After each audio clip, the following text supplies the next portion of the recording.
அஸ்ஸலாமு அலைக்கும். Hi friends, எப்படி இருக்கீங்க?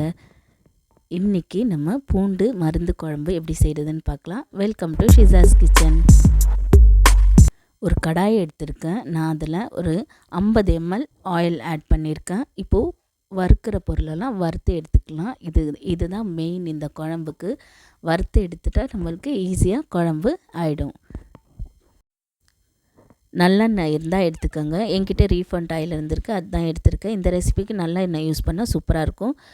2 டேபிள் ஸ்பூன் கடலைப்பருப்பு, 2 டேபிள் ஸ்பூன் துவரம்பருப்பு, 2 டேபிள் ஸ்பூன் மிளகு, 2 டேபிள் ஸ்பூன் முழு மல்லி இருக்கு இல்லையா, அதை ஆட் பண்ணிக்கோங்க. ஜீரகம், வெந்தயம். ஜீரகம் 1 டீஸ்பூன், வெந்தயம் 1/4 டீஸ்பூன் ஆட் பண்ணிக்கோங்க. இது நல்லா ஸ்லோ ஃப்ளேமில் வச்சு நல்லா வறுத்து எடுத்துக்கணும். காய்ந்த மிளகாய் ஒரு 5 எடுத்துருக்கேன். உங்களுக்கு காரத்துக்கு தகுந்த மாதிரி ஆட் பண்ணிக்கோங்க. ஏன்னா மிளகு வேறு ஆட் பண்ணியிருக்கோம். மிளகோட காரம் தான் இதில் நிறைய இருக்கணும். சிம்லேயே வச்சு வறுத்து எடுத்துக்கோங்க. லைட் ப்ரௌன் கலர் ஆனதே புளி, கருவேப்பிலெல்லாம் நம்ம ஆட் பண்ணிக்கலாம்.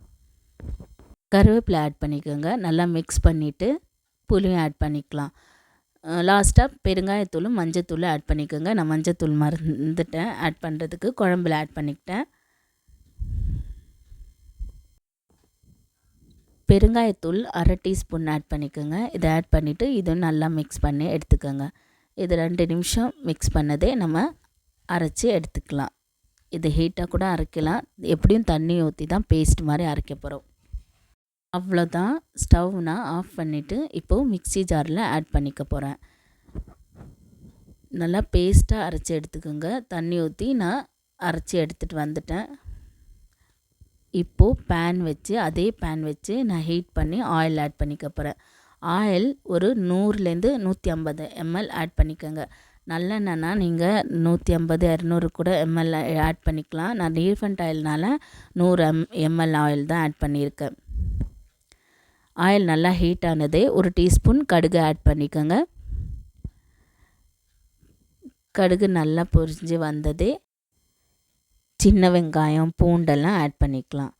சின்ன வெங்காயம் வந்து ஆப்ஷனல் தான். நான் சின்ன வெங்காயம் ஒரு 10-15 எடுத்துருக்கேன். உங்களுக்கு எவ்வளோ வேணுமோ எடுத்துக்கலாம், ஆப்ஷனல் தான். இந்த குழம்புக்கு சின்ன வெங்காயம் ஆட் பண்ண மாட்டாங்க, நான் தான் ஆட் பண்ணியிருக்கேன். இந்த டேஸ்ட் நல்லாயிருக்கு. கருவேப்பிலை, சின்ன வெங்காயம் ஆட் பண்ணிக்கலாம். நல்லா மிக்ஸ் பண்ணிக்கோங்க. இது கூட அப்படியே பூண்டு ஆட் பண்ணிக்கலாம். பூண்டு நான் 70 கிராம் எடுத்திருக்கேன். கரெக்டாக இருக்குது இந்த ரெசிபிக்கு இந்த அளவெல்லாம். இது அளவு நானாக தான் வச்சு எடுத்திருக்கேன். ஏன்னா ஃபஸ்ட்டு டைம் செய்யும்போது கரெக்டாக வந்தது. அதுக்கப்புறம் நான் செய்தேன், எனக்கு சரியாக வரல. ஏன்னா புளிப்பு அதிகமாக இருந்துச்சு. அதனால் இந்த அளவு நான் வச்சு எடுத்தப்போ கரெக்டாக இருக்குது. இதே அளவில் செய்து பாருங்கள், சூப்பராக இருக்கும். கண்டிப்பாக ட்ரை பண்ணி பாருங்கள் ஃப்ரெண்ட்ஸ். பூண்டு நல்லா கலர் சேஞ்ச் ஆகிருக்கு. ஸ்லோ ஃப்ளேம்லேயே வச்சு நல்லா பூண்டை வதக்கி எடுத்துக்கோங்க. தீச்சிடக்கூடாது, ஸ்லோ ஃப்ளேம்லேயே இருக்கட்டும். இப்போது அரைச்சி வச்ச பேஸ்ட்டு நம்ம ஆட் பண்ணிக்கலாம். நல்லா தண்ணி ஊற்றி மிக்ஸ் ஆட் பண்ணிக்கோங்க. தண்ணி உங்களுக்கு எவ்வளோ குழம்போட திக்னஸ் தேவையோ அது மாதிரி வச்சு எடுத்துக்கோங்க. எப்படியும் இது வத்த தான் வைக்க போகிறோம். நல்லா சுண்ட வச்சு அந்த எண்ணெய்லாம் பிரிஞ்சு வர வரைக்கும் வெயிட் பண்ணலாம். தண்ணி நான் இன்னும் ஆட் பண்ணுறேன்னு பாருங்கள். ஏன்னா சீக்கிரமாக இந்த பருப்பெல்லாம் ஆட் பண்ணிக்கிறோம்ல, சீக்கிரமாக திக்காகிடுது. நம்ம கொஞ்சம் அந்த எண்ணெய்லாம் ரிலீஸ் ஆகிற வரைக்கும் வைக்கணும். டீஸ்பூன் மஞ்சத்தூள் ஆட் பண்ணிக்கோங்க. ஆட் பண்ணிவிட்டு நல்லா மிக்ஸ் பண்ணிவிட்டு உப்பு ஆட் பண்ணிக்கோங்க. தேவையான அளவு உப்பு ஆட் பண்ணிக்கோங்க. ஆட் பண்ணி நல்லா மிக்ஸ் பண்ணிவிட்டு நல்லா வற்றி வர வரைக்கும், இந்த ஆயில் பிரிகிற வரைக்கும் நம்ம கொதிக்க வச்சுக்கலாம். எல்லாம் நல்லா பிரிஞ்சு வந்திருக்கு. 10லேருந்து 15 நிமிஷம் ஆயிருக்கு. நல்லா மிக்ஸ் பண்ணி விட்டு கிட்டே இருந்து பார்த்துக்கணும். அப்போ தான் அவ்வளோ நேரம் நான் உங்களுக்கு காமிச்சா ரொம்ப லாங்காக போகும் வீடியோ. நான் இது ஷார்ட்ஸில் தான் ஆட் பண்ண இருந்தது. எனக்கு ரொம்ப சீக்கிரமாக தோணுச்சு. அதனால தான் நான் வீடியோவாக அப்லோட் பண்ணேன். கண்டிப்பாக ட்ரை பண்ணி பாருங்கள்.